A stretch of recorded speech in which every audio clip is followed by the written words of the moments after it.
ఈ పీఠాపుర క్షేత్రంలో మీ దత్తగురు క్షేత్రం ఇది కనుక దత్తపురాణంలో బ్రహ్మదేవుడు కలిపురుషుడికి చెప్పినటువంటి గురు మహిమను తెలుసుకుందాం. బ్రహ్మదేవుడు కలిపురుషుడికి గురు మహిమను బోధిస్తాడు. అది చాలా అద్భుతమైనటువంటి కథ. పూర్వం ఒకసారి పాద్మ మహాకల్పం జరుగుతోంది. కల్పాలు దండిగున్నాయి కదా, చాలా కల్పాలు ఉన్నాయి, వేల కొద్ది కల్పాలు. దాంట్లో పాద్మ మహాకల్పం, దాని పద్మ అని కూడా అంటారు. ఆ పాద్మ మహాకల్పంలో అప్పుడు మహావిష్ణువు యొక్క నాభి నుంచి ఒక పద్మం పుట్టి, దానికంటే పాద్మ మహాపర్వము మహాకల్పము అని కూడా అంటారు. బ్రహ్మదేవుడి నుంచి అందులో స్వామి బ్రహ్మదేవుడు పుట్టాడు. స్వామి బొడ్డు నుంచి బ్రహ్మదేవుడు ఆవిర్భవించాడు. ఈ దేవతలంతా అంతేనే, వీళ్ళందరూ మహావిష్ణువిన సంకల్పముతో డైరెక్ట్గా తన కాక బ్రహ్మతో చేయిస్తాడు కొన్ని పనులు, విష్ణువుతో చేయిస్తాడు. ఇంకొక విష్ణు అంటే చాలామంది ఉన్నారా, దండిగున్నారు విష్ణువులు. 11 మంది రుద్రువులు ఉన్నట్టుగా కూడా విష్ణువులు కూడా అంతే ఉన్నాడు. కేశవ నామావళి ప్రకారంగా 24 మంది ఉన్నారు. అది తర్వాత మీకు తెలపడం జరుగుతుంది. తర్వాత ఆయన ప్రపంచాన్ని సృష్టించాడు బ్రహ్మదేవుడు. చరాచర ప్రాణులను కూడా సృష్టించాడు. సృష్టి అపారంగా జరిగిపోతున్నది. అందరినీ చూసి జీవుల్ని చాలా తంటపడ్డాడు సృష్టి చేయటానికి. ఏదో కొనాలో తగిలింది, బండి దారిలో పడింది. ఆ బ్రహ్మదేవుడు ఈ జీవులంతా చూసి, జీవులారా మీ మీ మీ హద్దుల్లో ఉండి మీ ధర్మాలు పాటించండి అని నియమించాడు దేవతల్ని. ఆయనకు జిగులే కదా దేవతలంతా. అట్లా ఉండిపోండి అందరూ అన్నారు. హద్దు మీరద్దండి మీరు. ఇప్పుడు ఏ వచ్చిందండి, హద్దు మీరితే అంతే, ఇంకా చాలా ప్రాబ్లం అవుతుంది. ఒక స్థాయి వరకు చాలా బాగుంటుంది. స్థాయి దాటిందనుకోండి నానా అవస్థలు తాపత్రయాలు అవుతాయి. తర్వాత అదే ఏలుతుంది మనను, చాలా కష్టమవుతుంది. మళ్ళీ దాన్ని తీయటమే కష్టమవుతుంది. అందుకని హద్దు మీరకోకుండా ఉండాలి ప్రతి ఒక్కటి. అంతేనే, ఏదో ఒక స్పీడ్ పెట్టింటాడు స్పీడామీటర్, దాని మీద పోతే ఏమవుతుంది, యాక్సిడెంట్ అవుతుంది. ఇది కూడా అంతేనే, ఒక హద్దు పెట్టాడు, దాని మీద తింటే ఏమవుతుంది, రోగగ్రస్తులు అయిపోతాం. టైం ప్రకారం తినాలని చెప్పాను కదా, టైం ప్రకారంగా తినాలి. ఎప్పుడు అరిగినప్పుడు మాత్రమే టైం ప్రకారం. మనం అరిగించుకో విధానం తెలియదే మనకు. చిన్న వాకింగ్ చేయాలి మనం. అందుకే గుడి ప్రదక్షిణాలు అని చెప్పారు. 40 ప్రదక్షిణాలు 108 ప్రదక్షిణాలు చేయండిరా అన్నారు. ఈ కొత్తగా స్వామీజీ కనిపెట్టారు, ఇట్లా చేసుకోండి చాలు అని. ఇట్లా చేసుకుంటున్నామని. లేనప్పుడు, అక్కడ స్థలము లేనప్పుడు, వ్రతం చేసినప్పుడు ఇంతే. కానీ మనకు స్వామీజీ చెప్పారు కదా, దేవుడి దగ్గర వెళ్ళి ఇట్టిట్ట అంటాం అందరు కూడా. ఏంటి అయితే వాళ్ళ పలారం కూడా ఇట్టిట్టాను చూస్తాం. లేదే 5 ఇడ్లీలు, 10 దోశలు, ఇంతింత సాంబారు తినక తప్పదు. నేను ఊరికి ఇట్టిట్టానండి, నేను కేశవైనా అని చూస్తాం. చెప్పండి. అట్లా చాలా విచిత్రంగా ఇక్కడ బోధన చేస్తారు. కథకు వచ్చేస్తాం. తర్వాత ఆయన మన్మంత్రాలను సృష్టించాడు. ఆ తర్వాత కృతయుగ పురుషుణ్ణి, త్రేతాయుగ పురుషుణ్ణి, ద్వాపరయుగ పురుషుణ్ణి 4 భాగాలు చేశాడు. మళ్ళీ చక్రంగా వస్తూ ఉంటాయి ఇవి కల్పాల్లో. దీన్ని సృష్టించాడు. చివరికి కలియుగ పురుషుణ్ణి సృష్టించాడు. అక్కడ వచ్చింది ప్రాబ్లం. నాశనం కాక తప్పదు కదా, ఏదైనా అంతే కదా.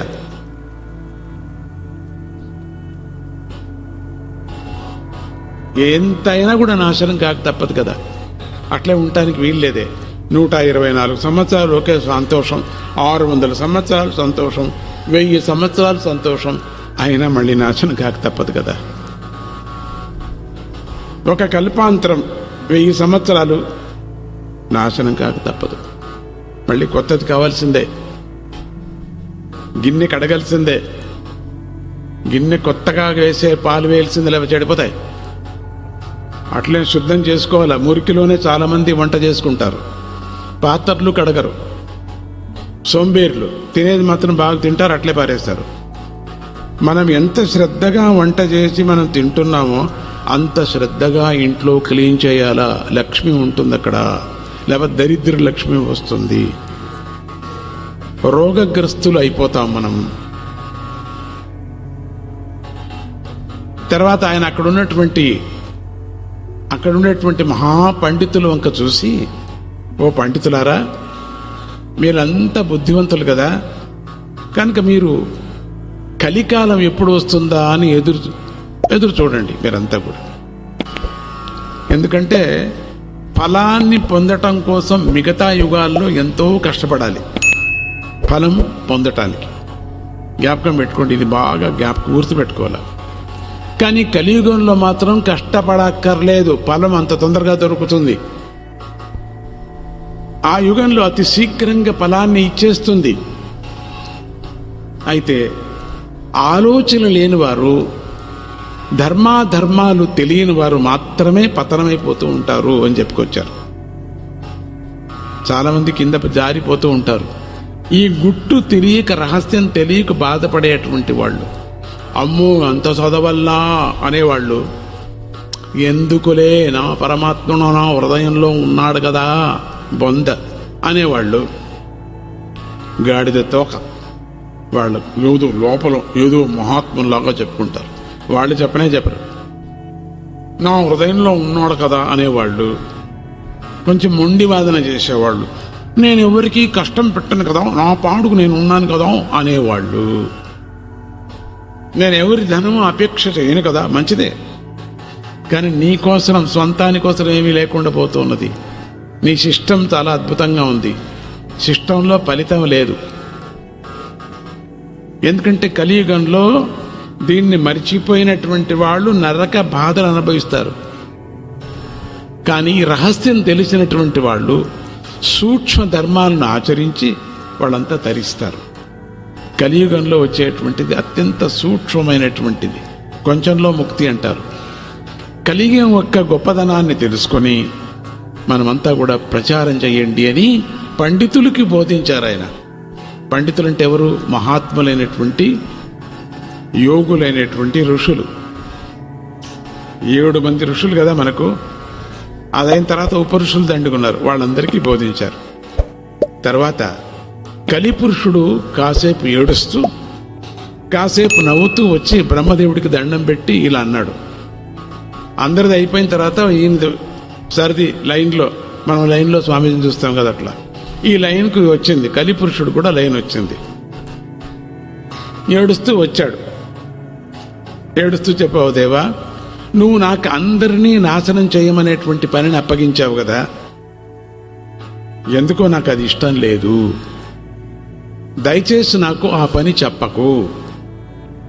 నేనెప్పుడు అందరినీ నిద్ర వచ్చేలాగా చేస్తూ ఉంటా,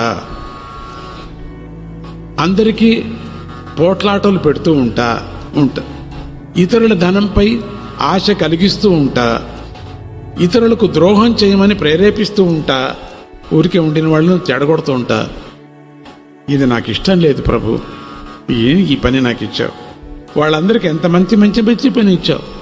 ఒకరికి బోధ చేయమని ఇచ్చావు, ఒకరికి సంపత్తినిచ్చావు, ఒకరికి లక్ష్మి ప్రసాదించావు, ఒకరికి జ్ఞానాన్ని ప్రసాదించావు, ఒక్కొక్కరికి ఒక్కొక్కటి ఇచ్చేసావు. నాకు ఇదేంటి ఈ పని ఇచ్చావు నువ్వు? నేనేం చేశాను? నాకెందుకు ఈ పని ఇచ్చావు? నన్ను ఎందుకు సృష్టి చేశావు?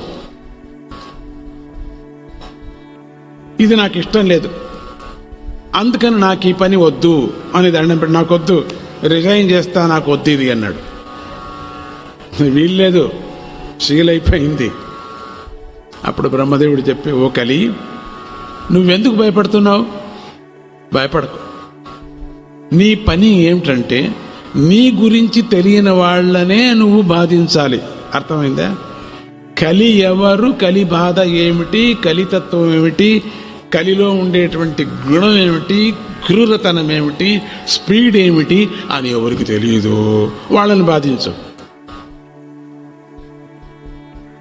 నీ గురించి తెలిసిన వారు పగలు రాత్రి కూడా భగవంతుని పూజిస్తూ కీర్తిస్తూ పుణ్యాన్ని సంపాదించుకుంటూనే ఉంటారు. అమ్మో కలికాలం, మనం కాస్తా కోస్తా చేయాల, ఇంతైనా చేయాల, అంతైనా చేయాల, ఇంతైనా చేయాల, ఈ వ్రతం చేయాల, ఈ దేవుడికి వెళ్ళాలా, అమ్మో దీన్ని దానం ఇచ్చుకోవాలి, ఇది ఏదైనా వాయనం ఇచ్చుకోవాలా, బ్రాహ్మడికి ఏదైనా దక్షిణం ఇచ్చుకోవాలా, గుండీలో కొంచెం. వాళ్ళ కలికాలం యొక్క ప్రభావం భయం తెలుసు కాబట్టి చేస్తున్నారు. ఇది తెలియని వాళ్ళు చాలామంది ఉన్నారు. ఐ డోంట్ కేర్ అనేవాళ్ళు ఉన్నారు. ఎందుకంటే డబ్బులు దండికి వచ్చాయి కదా వీళ్ళకి, ఏదో జన్మలో చేసిన పుణ్యం. ఇప్పుడు మందంతా వాళ్ళు ఊడ్చకపోతున్నారు, కట్టేసుకుంటున్నాడు. ఆయస్సు తక్కువ అని తెలిసి పుణ్యకార్యాలు చేస్తే తమ మేలును తాము చూసుకుంటూ ఉంటారు. చాలామంది ఆయుస్సు తక్కువ మనకు, అందుకని మనం చేయాలని చేస్తూ ఉన్నారు. తేషాం త్వమేవ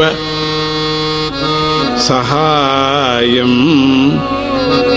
కురుష్వ మమ శాసనాత్. అలాంటి ధర్మాత్మలకు పుణ్యాత్మలకు నువ్వే సహాయం చెయ్యి. కలినే సహాయం చేస్తాడంటండి వీళ్ళకి,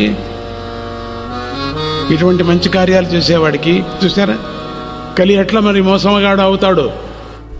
కలిని గురించి ఎందుకు భయపడాలా? మనం చిన్న పుణ్యకార్యాలు చేస్తున్నాం, అందుకని కలి సహాయం చేస్తాడట. ఇది నా ఆజ్ఞ అన్నారు. కలికి చాలా సంతోషం అయిపోయింది. ఎంత పెద్ద పని నాకు. నీ యొక్క ఈ విషయం తెలియని వారు ఎప్పుడూ కూడా రాగద్వేషాలతో కొట్టుకుంటూ ఉంటారు, నీ వంశంలో ఉంటారు వాళ్ళంతా కూడా అన్నాడు. అప్పుడు కలిపురుషుడు, ఓ దేవా, ఈ భూమిలో ఎక్కడైనా సరే సుఖంగా ఉంటూ హాయిగా తిరుగుతూ, కానీ భారతదేశంలో మాత్రం నేను ఉండలేను. వేరే అన్ని దేశాల్లో ఖండఖండాలుగా తేలిపోతుంది. రేపు ఒక భూమి ఉండదు, టక టక టక టక అని పోతుంది. సముద్రం ఆలితో పడుతూ ఉంటుంది. ఖండఖండాలుగా చీలిపోయి 6-7 ఖండాలుగా అయిపోతాయి. అక్కడ మాత్రం నేను ఉంటాను, ఈ భారతదేశంలో మాత్రం నేను ఉండను అని చెప్పేశాడు. చెప్పట్ల కొట్టద్దండి, ఇక్కడే ఎక్కువ ఉన్నాడండి, తర్వాత చెప్తాను. అంత కథ అంతా తడతలక అయిపోతుంది. ఇప్పుడు అక్కడ ఉండటం నాకు చాలా కష్టం. మరి నేను భారతదేశంలో ఎక్కడ ఉండాలి, ఎవరిని పట్టుకోవాలి? ఎందుకంటే నాకక్కడ చాలా మంది శత్రువులు ఉన్నారు. వారి గురించి చెప్తున్నా విను. ఓ దేవా, శివనామ హరేర్నామ, శివనామ హరేర్నామ, గంగా వారాణసి పురీ, గంగా వారాణసి పురీ, సత్సంగదాన తీర్థాని, కథా విష్ణోగో శివస్య చ. ఇవన్నీ ఉన్నాయి అక్కడ. శివనామము, హరినామము, గంగా, కాశీ, సత్పురుషులతో సహవాసము, దానం, తీర్థం, విష్ణు కథ, శివ కథ మొదలైనవన్నీ ఉన్న చోట నేను ఉండలేనయ్యా అక్కడ. ఇవన్నీ నాకెంతో బాధ కలిగిస్తాయి. కలికి ప్రయోజనం లేదు అక్కడ ఉండి.